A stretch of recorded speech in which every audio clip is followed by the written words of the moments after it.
Diqqat! Aholiga muhim tezkor xabar. Pensiya miqdori oshirilishi ehtimoli bor. Shu sababli darhol xabardor bo'lib boring.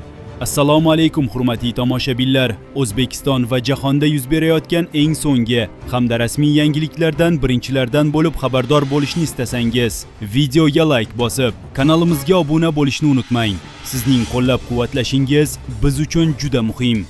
E'tibor bering. O'zbekistonda harbiy xizmatchilarning pensiya miqdorini oshirish masalasi ko'rib chiqilmoqda.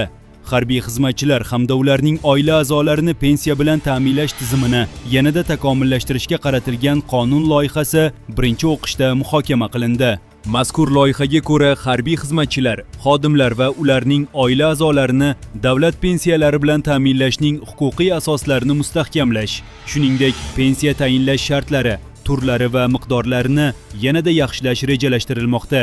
Xususan, harbiy xizmatda 30 yildan ortiq faoliyat olib borgan fuqarolar uchun pensiyaning bazaviy miqdorini hisoblashda ish haqining inobatga olinadigan qismi 75% dan 100% gacha oshirilishi taklif qilinmoqda.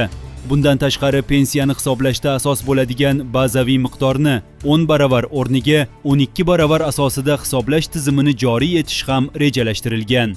Qonun loyihasida ushbu imtiyozlar yillar davomida mamlakat xavfsizligi yo'lida xizmat qilgan harbiy xizmatchilarni qo'shimcha rag'batlantirishga qaratilgani alohida ta'kidlandi.